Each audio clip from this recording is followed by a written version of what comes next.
8장에서는 이제 사무엘이 늙고 또 사무엘의 아들들이 이스라엘의 사사로 이제 역할을 하고 있는데, 사사면 우리가 알다시피 판관, 저지, 판단자 이런 사람들이지 않습니까? 근데 판결을 하는데 3절에 보니까 뇌물을 받고 이익을 따라서 판결을 굽게 했다. 이 제대로 일을 못하는 거죠. 사무엘의 아들들이라도 이렇게 위대한 하나님의 종인데도 불구하고 그의 아들들도 부패하고 이렇게 뇌물을 받는 거죠. 그래 이제 이스라엘의 백성들이 보니까 이 사무엘의 아들들도 싹수가 이게 별로 좋아 보이지도 안 하고, 그래 이제 장로들이 사무엘한테 5절에 우리에게도 왕을 세워 주소서, 모든 나라들, 이방 나라들이죠, 다른 모든 나라들 같이 우리에게도 왕이 있어야 되겠나이다 이러니까 사무엘이 6절에 그것을 기뻐하지 않았다 그랬습니다. 왜냐하면 하나님이 왕이잖아요. 보이지 않지만 하나님이 이스라엘을 지키고 하나님이 이스라엘을 인도하고 도와주시는데, 그 백성들이 믿음이 없으니까 그 왕을, 눈에 보이는 왕을 구하겠다는 거지 않습니까? 그러니까 사무엘이 기뻐하지 않았다는 거예요. 그래 이제 7절에 그들이 너를 버림이 아니요 나를 버려 자기들의 왕이 되지 못하게 합니다 라고 하나님이 이렇게 사무엘에게 말씀을 하십니다. 그리고 8절에 내가 그들을 애굽에서 인도하여 낸 날부터 오늘까지 그들이 모든 행사로 나를 버렸다. 그렇죠? 사사시대 전체가 하나님을 항상 버리잖아요. 도와주면 또 버리고 도와주면 또 버리고, 한마디로 말해서 아주 배은망덕한 거죠. 이게 우리 인생인 거예요. 우리는 하나님 은혜가 없으면요 한순간도 못 씁니다. 이 신앙을 이렇게 우리가 배워야 됩니다. 신앙이라고 하는 것은 하나님의 은혜 가운데에 서는 거고, 하나님의 은혜로 붙들어 주시는 거고, 우리 힘으로 하는 게 아니라 하나님이 자기의 능력과 은혜로 하시는 거고, 그래서 우리가 신앙을 바르게 이해하고 배워나가는 것은 뭐냐면 하나님의 선하심을 배워나가는 거예요. 하나님의 자비하심을 배워나가는 거예요. 그러니까 나를 버리고 다른 신들을 섬김같이 내게도 그리하는도다 라고 이렇게 하나님이 말씀하시는 거죠. 그래서 그들을 다스릴 왕의 제도를 그들에게 가르치라 하나님이 말씀하죠. 자, 우리가 여기서 한 가지 봐야 될 게 있습니다. 우리가 모세의 오경을 볼 때 하나님께서 모세가 죽기 전에 미리 이 말씀해 주신 거 여러분 기억나십니까? 그때는 아직 이스라엘 백성들이 가나안 땅에도 들어가기 전이었고 모세의 시대였음에도 불구하고 이제 모세가 자기의 모든 사역을 이제 막후 때 마무리하고 죽기 전에 모세는 미리 백성들에게 그 말을 해주죠. 장차 그 땅에 너희가 들어가게 되면 이제 왕을 세우게 될 것이고 이런 얘기를 미리 얘기를 해줬습니다. 벌써. 그러면서 모세가 이스라엘 백성들을 막 책망을 하잖아요. 너희가 목이 곱고 마음이 강팍해서 하나님을 잘 섬기지 않을 것이다 라고 하면서 막 이렇게 백성들에 대해서 얘기를 해줍니다. 그런 것처럼 이제 그 때가 된 거예요. 그러니까 하나님도 이스라엘에게 왕이 있어야 될 거라는 것을 미리 아시는 거죠. 벌써 모세 시대 때 그러니까 왕의 제도가 있을 것에 대해서 미리 하나님 말씀해 주셨던 거잖아요. 그러니까 하나님은 다 아시는 거예요. 근데 아심에도 불구하고 왜 지금까지 사사의 시대들을 통해 가지고 계속해서 반복하게 하셨냐. 그들이 처음 막 이렇게 악을 행했다가 하나님이 징계했다가 다시 하나님이 사사를 보내서 구원했다가 왜 이런 과정들을 하나님이 쓰셨냐 이거죠. 우리가 사사기를 통해서 그 교훈을 하나를 봤습니다. 그렇죠? 이런 사사 시대의 과오들, 악순환의 반복들 이런 것들을 보면서 사사기가 보여주는 것이 뭐였냐? 바로 왕의 제도가 필요하다는 것을 사사기는 보여주었다 그랬잖아요. 그 땅에 왕이 없으므로 백성들이 자기의 보기에 자기 소견에 좋은 대로 행하였더라. 그 얘기가 계속 반복이 됐잖아요. 그거는 곧 사사기는 한 왕을 기다렸다는 거예요. 그리고 하나님의 때가 될 때까지 그 일이 계속해서 반복이 되는 거예요. 그 하나님의 때가 바로 그 사사시대 때는 다윗이 하나님의 왕으로 세워지는 그때인 거예요. 그러니까 사사기는 한 왕을 기다리는 거예요. 그 왕이 가장 먼저는 다윗이죠. 그런데 지금 여기서는 하나님께서 먼저 사울을 세우시는 거예요. 이런 게 하나님의 섭리입니다. 다윗인데 왜 사울이 세워집니까? 우리는 또 이렇게 질문해 볼 수 있잖아요. 하나님의 언약의 왕인 다윗이 세워지기 전에 왜 사울이 세워져야 되느냐? 그조차도 다윗을 준비하는 거라고 볼 수 있는 거예요. 왜냐하면 사울은 인간들이 요구하고 인간들이 세운 왕의 모습이거든요. 어쨌든 간에 이렇게 해서 이제 하나님께서 그들에게 응답을 해줍니다. 그러면서 10절부터 18절까지는 사무엘이 백성들에게 하나님의 말씀을 전합니다. 그리고 왕의 제도에 대해서 그들에게 설명을 해줍니다. 너희가 왕을 세우게 되면 그 왕으로 인해서 이제는 너희가 왕의 통치를 받게 될 것이고 더 이상은 하나님이 너희들에게 왕의 역할을 하시지 않고 그 왕이 너희를 다스릴 것이다. 그 말인 거죠. 그래서 18절에도 보면 너희가 택한 왕으로 말미암아 너희가 괴로워서 부르짖을지라도 하나님이 너희에게 응답하지 아니하실 것이다. 지금까지는 하나님이 응답했잖아요. 우리가 치러 올라가리까 이러면 하나님이 응답하셨잖아요. 유다가 갈지니라 누가 갈지니라 하나님이 응답을 해주셨단 말이죠. 그런데 그때는 더 이상 그렇게 하시지 않겠다는 거예요. 그 왕을 통해서 일하실 것이다. 누구? 다윗을 통해서. 그것도 하나님의 뜻인 거예요. 왜냐하면 그 다윗이 세워져야 온 인류의 진정한 우주의 왕이신 예수 그리스도가 표상 드러나게 되고 보여줄 수 있기 때문에 하나님의 역사는 하나님의 섭리는 그걸 지금 지향하고 있고 그걸 지시하고 있는 거예요. 이렇게. 이런 게 하나님의 섭리였다. 우리가 이런 걸 신학에서는 성경신학이다 이렇게 말을 합니다.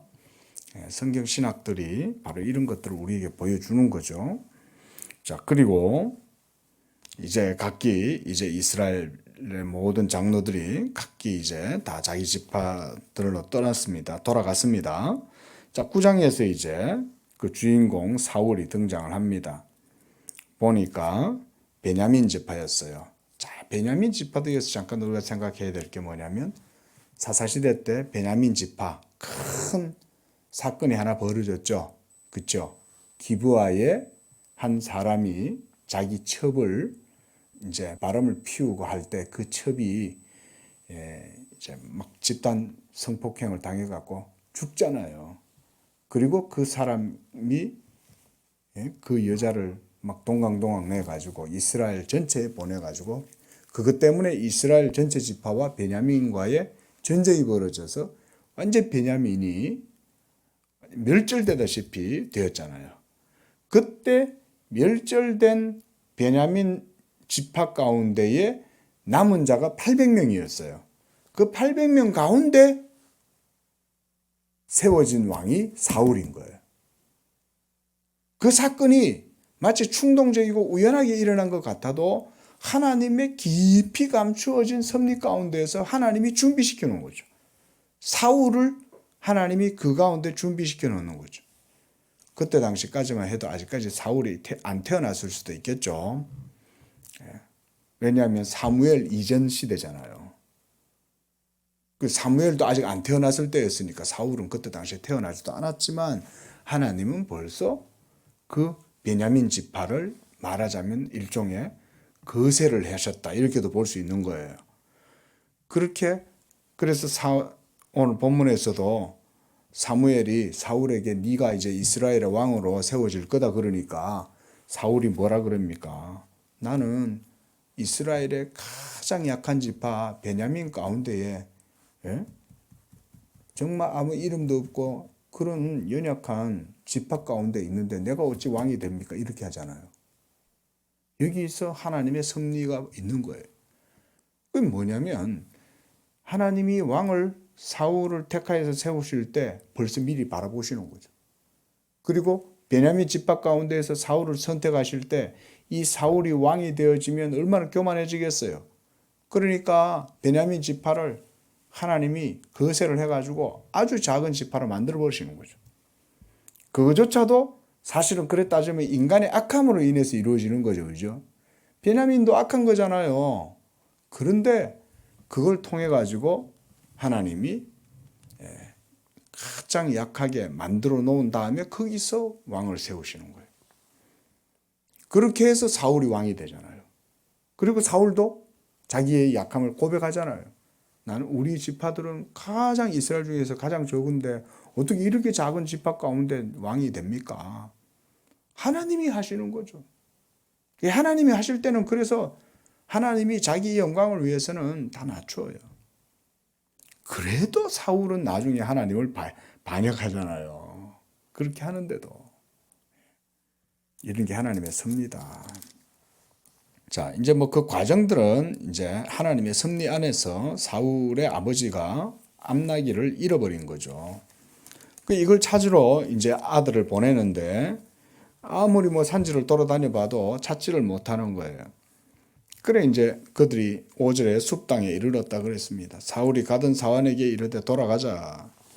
내 아버지께서 암나기를 생각은 고사하고 우리를 걱정하시겠다. 이러니까 이제 그 종이 그러는 거예요. 아, 그러면 이 성읍에 하나님의 사람이 있는데 우리가 그 사람한테 가서 물어보십시다. 이러니까 야, 뭐 하나님 사람을 만나려면 우리가 빈손으로 갈 수 있냐.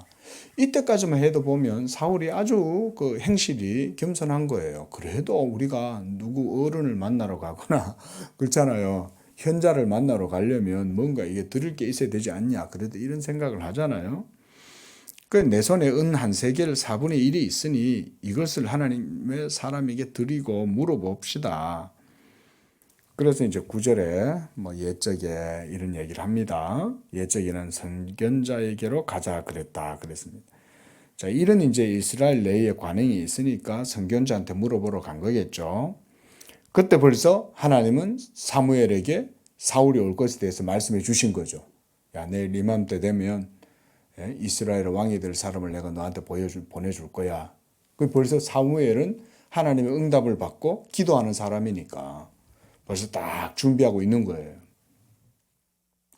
그래서 사무엘은 14절에 벌써 산당으로 올라가고 있고 사무엘은 사울을 만나려고 따라오는 거죠. 그 15절을 보십시오. 사울이 오기 전날에 여호와께서 사무엘에게 알게 하여 이르시되 그렇게 말씀합니다. 내일 이맘때가 되면 베냐민 땅에서 한 사람을 너에게 보낼 것이니 너는 그를 기름 부어서 왕으로 삼아라. 이렇게 말씀을 하십니다. 그래 이제 17절에 사무엘이 사울을 볼 때에 여호와께서 그에게 이르시되 보라 이는 내가 말한 사람이다. 그 18절에 사울이 성 안에서 사무엘에게 나아갈 때 선견자의 집이 어디냐 이렇게 물은 거죠. 그 노인이 한 분 계시는데 그 노인한테 물었더니 그 노인은 바로 사무엘이었던 거예요. 그 이제 사무엘이 내가 선견자다. 너는 내 앞서 산당으로 올라가라. 내가 오늘 너와 함께 먹을 거고 아침에는 내가 너를 보내되 네 마음에 있는 것을 다 너에게 말해줄게 라고 한 거예요. 그리고 20절에 묻지도 않았는데 사무엘이 20절에 말을 해주는 거죠. 네가 사흘 전에 이런 너의 암나기들을 염려하지 말라는 거죠. 벌써 다 알고 얘기해 주는 거죠. 온 이스라엘이 사모하는 자가 누구냐? 너와 너의 아버지의 원집이 아니냐 하는지라. 21절에 나는 이스라엘 지파의 가장 작은 지파 베냐민 사람이 아니니까. 베냐민 지파가 그런 병고를 당했잖아요. 뭐 병고가 아니라 사실은 자기들 잘못 때문에 그렇게 된 거지만. 그래서 나의 가족은 베냐민 지파 중 가장 작고 미약한데 어찌하여 내가 이렇게 됩니까? 그랬더니 하나님께서 바로 그런 사람을 선택하는 거죠. 10장에서 거기서 저희 사무엘이 26절에 지붕에서 사울을 불러 이르되 일어나라 내가 너를 보내리라 하며 사울이 일어나고 두 사람 사울과 사무엘이 함께 밖으로 나가서 성읍 끝에 이르매 사무엘이 사울에게 이르되 사원에게 우리를 앞서게 하라 하니라. 사울이 앞서가므로 이르되 너는 잠깐 서 있으라 내가 하나님의 말씀을 내게 들려주리라. 이러고 나서 10장 사무엘이 기름병을 가져다가 사울의 머리에 붓고 기름을 부었다. 그리고 이스라엘의 이제 지도자로 삼지 아니하셨느냐라고 하면서 그에게 이제 기름을 붓습니다. 자, 이게 이제 이스라엘의 초대 왕이 이렇게 해서 이제 세워진 게 된 거예요. 뭐 드릴 말씀은 여러 가지가 있겠지만 제일 중요한 건 하나님에 의해서 왕이 세워졌다는 거예요. 인간의 어떤 왕이 세상 나라의 왕이 세워지는 것은 영웅이 세워지잖아요. 불세출의 영웅. 그 시대에 암울했던 시대에 마치 다크호스 같이 떠오르는 사람, 이런 사람이 세상의 왕이 되죠. 하지만 하나님의 나라에서 왕은 그렇게 세워지지 않는 거예요. 가장 미약한 그런 집합 가운데에서 하나님이 골라서 세우시는 거죠. 하나님 나라의 방식으로 하나님이 일하시는 거죠. 이런 것도. 우리 이런 거를 놓쳐서는 안 되는 거예요. 자, 그래서 10장에서는 6절에 보면 너에게는 여호와의 영이 크게 임하리니 너도 그들과 함께 예언을 하고 변하여 새 사람이 되리라. 여호와의 영이 이스라엘의 왕의 직분을 세우는 일에 간섭하시는 거죠. 하나님의 성령이 여기서도 역사하시는 겁니다. 이렇게 해서 이스라엘의 왕직이 세워지는 거예요. 우리가 성경 공부에서 봤죠. 하나님이 이스라엘을 다스릴 때 세 가지 직분을 세우시잖아요. 선지자, 제사장, 왕직 이렇게 세우지 않습니까? 이런 모든 직분들은 누구를 보여주냐면 예수 그리스도를 보여주기 때문에 그래요. 예수 그리스도는 왕이시고 선지자고 제사장의 직분을 이 삼중직을 행하시지 않아요. 그래서 이 장차 오실 참 왕이신 예수 그리스도를 보여주기 위해서 이와 같은 방식으로 하나님은 우연이 아니라 아주 세밀한 섭리 하나하나까지 이루시면서 사울을 세우시는 거예요. 우리가 이런 걸 통해서도 그걸 볼 수 있어야 되겠죠. 자, 이렇게 해서 사울이 왕으로 뽑힙니다. 그래서 17절에 사무엘이 백성을 미스바로 불러 모으고 그래서 너희들에게 이제 왕을 세울 거다. 너희가 모두 다 나오라. 그러면서 백성들을 불러놓고는 이제 제비를 뽑아요. 제비를 뽑으니까 이 제비를 뽑는 것도 사무엘이 하나님의 방식대로 하는 거죠. 제비를 뽑았는데 하나님의 뜻대로 제비가 뽑히는 거죠. 그랬더니 여기 보세요. 20절에 이스라엘 모든 지파를 가까이 오게 하였더니 베냐민 지파가 뽑힌 거예요. 그래야 왕의 이 신적인 권위가 서잖아요. 베냐민 지파는 가장 작은 지파인데 이스라엘 입장에서는 얼마나 보잘것없겠어요. 에게 저런 데서 왕이 나오냐? 이럴 거 아니에요. 그런데 제비가 뽑힌 거예요. 제비가 뽑혀가지고 또 베냐민 지파를 그들의 가족별로 나오게 하니까 마드리 가족이 뽑혔고 그 중에서도 기스의 아들 사울이 뽑힌 거예요. 하지만 이 사울이 정작 찾아보니까 없는 거예요. 숨어 있는 거예요. 이게 이제 사울이 초기에는 이렇게 겸손했다고요. 자기를 드러내지 않죠. 벌써 사무엘에게 기름 부음을 받았고 이스라엘의 왕으로 자기가 지명되었다는 것을 알고 있으면 막 이렇게 우쭐우쭐 될 수도 있을 텐데, 이 두려운 거죠. 왕이 된다는 것 자체가. 얼마나 처음에는 이게 당황하겠어요. 그러니까 숨은 거죠. 그 행구에 숨었다 그랬습니다. 그 22절에 보면 그 진보다리들 사이에 숨었느니라. 그를 데려온 거예요. 그 백성들이 보니까 와 데려왔는데 애 보니까 뭐 장대하고 키가 장대하고 뭐 잘생기기도 잘생기고 야 인간들이 보기에 아주 그냥 왕의 모습을 갖고 있거든요. 모양새도 뭐 쬐끄만하고 뭐 보잘것 없으면 얼마나 그게 그랬겠어요. 근데 뭐 모양이 보기에도 그냥 아주 멋들어진 거죠, 사울이. 그래서 백성들이 이제 24절에 모든 백성이 왕의 만세를 외쳤다 그랬습니다. 만세 만세 만만세 천세 천세 천천세 그랬겠죠.